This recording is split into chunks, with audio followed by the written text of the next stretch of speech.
તમને ક્યારે એવો વિચાર આવ્યો છે કે આપણું શાસ્ત્રીય નૃત્ય અને સંગીત આટલી જૂની હજારો વર્ષ જૂની કળાઓ આજે પણ એમના મૂળ સ્વરૂપમાં કેવી રીતે જીવંત છે? વેલ, આ કોઈ જાદુ નથી. એની પાછળ છે સદીઓથી સાચવેલો જ્ઞાનનો એક મોટો ખજાનો. તો ચાલો આજે આપણે ભારતીય નૃત્ય અને સંગીતના એ જ મૂળભૂત પાયાના ગ્રંથોની દુનિયામાં એક સફર કરીએ. જો આપણી આખી વાતચીતનો આધાર આ ગ્રંથો છે. હવે પહેલી નજરે તો તમને લાગશે કે આ તો ખાલી નામોની એક લિસ્ટ છે, પણ આ દરેક નામ પાછળ જ્ઞાનનો એક આખો સમુદ્ર છુપાયેલો છે. એક એવો સમુદ્ર જેણે સદીઓથી આપણી સંસ્કૃતિને ઘડી છે, એને આકાર આપ્યો છે. તો તૈયાર છો? ચાલો આ જ્ઞાનના સાગરમાં એક ડૂબકી મારીએ. તો અહીંયા મુખ્ય સવાલ એ ઊભો થાય છે કે કોઈ પણ આટલી જટિલ કળા આટલા હજારો વર્ષો સુધી ટકી કેવી રીતે શકે, એનું અસ્તિત્વ કેવી રીતે જળવાઈ રહે? તો જવાબ છે એની ખૂબ જ ઝીણવટભરી લેખિત પરંપરામાં. આ જે ગ્રંથો છે ને એ ખાલી પુસ્તકો નથી, ના, એ તો પેઢી દર પેઢી જ્ઞાનને પહોંચાડનારા પુલ જેવા છે, એક સેતુ છે.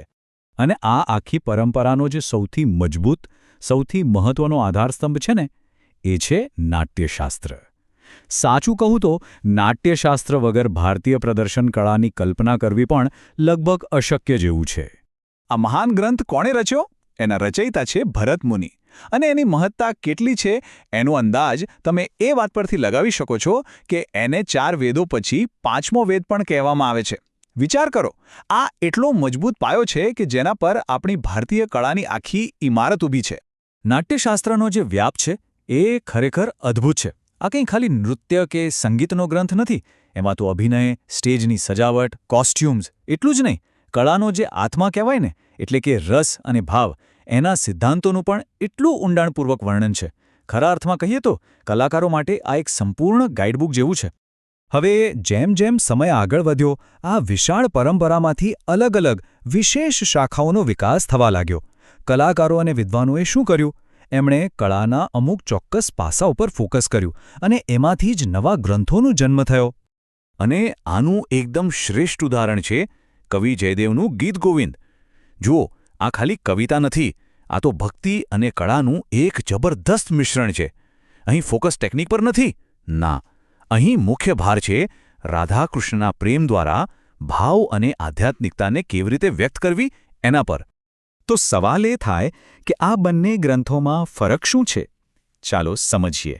જો નાટ્યશાસ્ત્ર તમને શીખવે કે કળા કેવી રીતે કરવી, એટલે કે એની આખી ટેકનિક અને પદ્ધતિ, તો ગીત ગોવિંદ સમજાવે છે કે કળા શા માટે કરવી, એનો કાવ્યાત્મક અને ભક્તિમય હેતુ. સીધી વાત, એક મગજ છે તો બીજું હૃદય. ઓકે, તો હવે ચાલો કળાની એક બીજી જ દુનિયામાં જઈએ, સંગીત. જેમ જેમ સમય વીતતો ગયો, સંગીત પર પણ ખાસ ધ્યાન આપવામાં આવ્યું. એના પર એટલા ઊંડાણપૂર્વક ગ્રંથો લખાયા કે સંગીત એક કળાની સાથે સાથે એક આખું વિજ્ઞાન બની ગયું. આપણી લિસ્ટમાં સંગીતના પણ કેટલાક અમૂલ્ય ગ્રંથો છે. દાખલા તરીકે સારંગદેવનો સંગીત રત્નાકર. આ ગ્રંથને તો ઉત્તર અને દક્ષિણ બંને ભારતીય સંગીતનો આધાર માનવામાં આવે છે.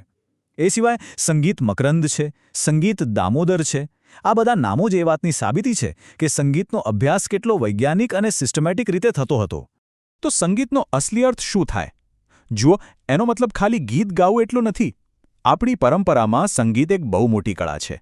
એમાં રાગ એટલે કે સ્વરોની મધુર ગોઠવણ, તાલ એટલે કે લયનું ગણિત અને એની પ્રસ્તુતિ, આ બધું જ આવી જાય.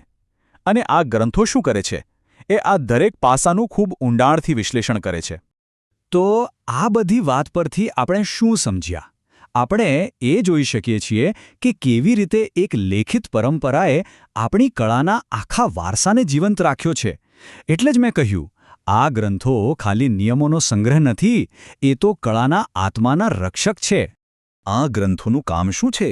એને આપણે 3 સિમ્પલ શબ્દોમાં સમજી શકીએ: સંહિતાકરણ, સંરક્ષણ અને વિકાસ.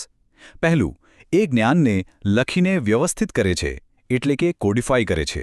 બીજું, એ આ જ્ઞાનને સાચવે છે, એનું સંરક્ષણ કરે છે, જેથી એ પેઢીઓ સુધી પહોંચે.